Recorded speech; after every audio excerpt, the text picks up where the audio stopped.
Tous, j'espère que vous allez bien. C'est la guêpe. Excellent début de semaine à tous sous la protection du Dieu Tout-Puissant. J'ai reçu un coup de fil ce matin d'une de mes sources au niveau d'Abidjan avec qui je travaille depuis des années, qui m'a appelé pour me donner une information me concernant. Ma vidéo d'hier où j'ai eu à dénoncer, où j'ai eu à parler de photocopie, apparemment cette vidéo n'a pas été aimée, n'a pas été appréciée du tout par le clan de Ouattara.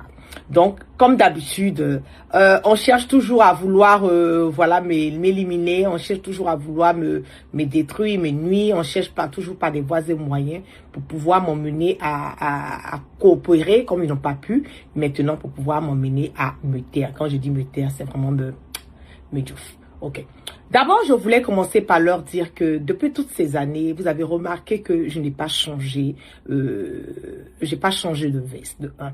De deux, malgré vos intimidations, malgré tout ce que vous avez à faire, malgré les dossiers que vous avez eu à monter me concernant, qui ont été envoyés au State Department, voilà l'État américain, en me portrayant comme si j'étais une terreau, je tue quelqu'un quand je suis au niveau des États-Unis, je fais des vidéos, il y a des personnes qui meurent au niveau de la Côte d'Ivoire. Tout ça a été dit. Vous avez vu que le département américain n'a pas du tout répondu à votre demande de vouloir, voilà, quelque part, me porter à la justice ou bien me mettre dans des problèmes ici. Vous êtes passé par d'autres voies et moyens. Vous avez emmené des hommes vers moi. Ce n'est pas passé parce que bon, vous vous êtes pas rendu compte que l'apparence, elle est peut-être trompeuse. La guerre, peut-être, elle vous montre une image que vous voulez penser des réseaux sociaux. Mais je suis une personne qui est très rangée, qui a une vie très rangée, qui ne mène pas la débauche, qui ne mène pas une vie de frivole. Donc, ce côté a échoué. Vous êtes passé par Ahmed Bakayoko, vous m'avez proposé des millions de l'argent du contribuable ivoirien pour que je puisse laisser Guillaume Soro. C'est pas passé. Vous êtes venu encore quand je suis partie la première fois au Mali. Vous avez infiltré mon réseau où vous êtes passé par une personne pour voler mon passeport en vous disant que c'était une manière pour vous de pouvoir traquer Guillaume Soro parce que vous dites que je suis très proche de Guillaume Soro. C'est une manière de traquer Guillaume Soro.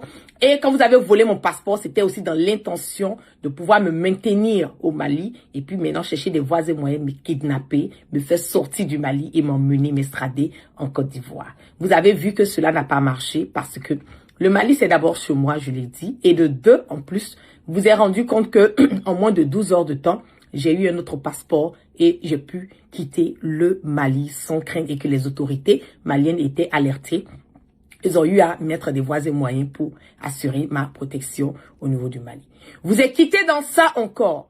Vous êtes en train de faire des menaces, des plans machiavéliques. Vous avez voulu envoyer des gens jusqu'aux États-Unis ici pour pouvoir m'éliminer en disant que c'est une histoire de vente de poupounam pour une mauvaise transaction qui s'est passée. Mais les autorités américaines le savent dès le départ.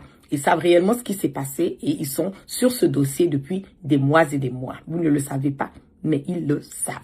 Qu'est-ce que vous faites encore? Vous êtes allé encore au procès du commandant Blaise Fofana. Vous êtes allé poser des questions au procès en demandant quelle est sa proximité avec moi. Quelle est ma proximité avec Guillaume Soro. Le monsieur vous a répondu qu'il me connaît comme d'autres soroïstes. C'est ça aussi qui est la vérité. Et cela vous a énervé. Vous l'avez infligé encore une peine de plus parce que c'était une manière pour vous de pouvoir, comme on le dit, de pouvoir quelque part, cela vous a énervé, donc c'était une manière pour vous de pouvoir vous venger de lui parce qu'il n'a eu rien à dire me concernant. Il ne peut rien dire me concernant parce que, voilà, il ne me connaît pas jusqu'à ce point. Mon amitié avec le commandant Abdoulaye Fofana est une amitié vraiment très fraternelle, une amitié vraiment sans tabou, une amitié vraiment que certaines personnes n'ont pas compris, ne vont jamais comprendre. Moi, quand je suis avec des personnes qui me sont respectueuses, qui me sont fidèles, qui me sont honnêtes, j'ai toujours tendance à protéger. La raison pour laquelle je suis encore avec Guillaume Soro jusqu'à présent.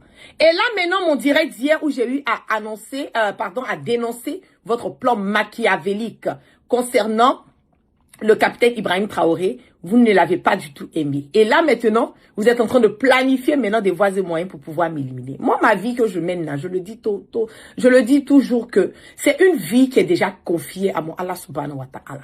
Je n'ai peur de rien parce que je suis propre dans l'âme, je suis propre dans le corps et je suis prête à assumer et à supporter tout. Mon combat que je mène aujourd'hui n'est pas un combat pour une personne, c'est un combat qui participer à l'édifice. Mon soutien inconditionnel que j'emmène au capitaine Ibrahim Traoré est un soutien sincère, un soutien profond, même si par moment je suis jugée par certaines personnes sur mes prises de parole.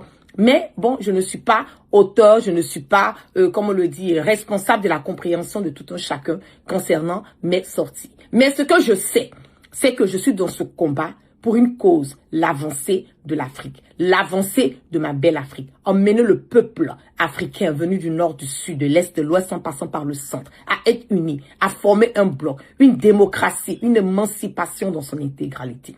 Vous pouvez aller où vous voulez avec vos menaces, vous pouvez faire vos planifications me concernant. Rien ne peut. C'est les autres qui disent pour eux, sinon moi j'ai trop vécu, j'ai trop vu, j'ai trop entendu. Il y a eu trop de choses, plein de choses.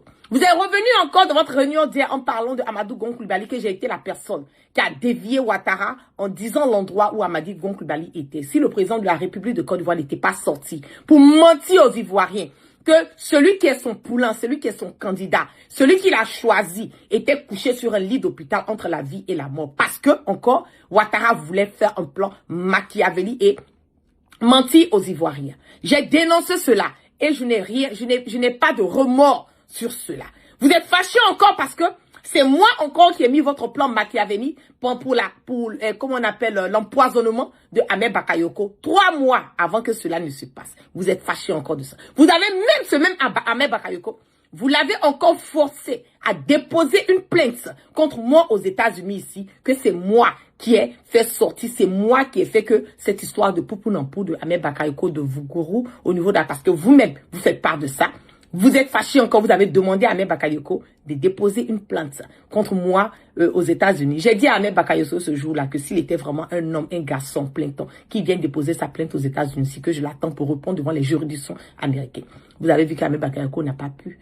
Il n'a pas pu le faire. Mais je le dis que vous ne pouvez pas m'intimider. Vous ne pouvez pas m'emmener, m'arrêter de mener ce combat. Vous ne pouvez pas changer le trajectoire de mon destin. Vous ne pouvez pas m'emmener à vouloir penser autrement de ce combat. Je suis dans ce combat, jusqu'à la mort. Je suis dans ce combat jusqu'à ce que je voie un changement. Je ne reçois rien dans ce combat, le Dieu Tout-Puissant le sait. Je ne suis pas payé pour mener une communication. Je ne suis pas payé pour défendre un pays. Je le fais du plus profond de mon cœur. Et je le fais dans la vérité. Je le fais avec tout l'amour que j'ai pour moi. Parce que je veux que mon Afrique, ma belle Afrique, puisse sortir de tout ça.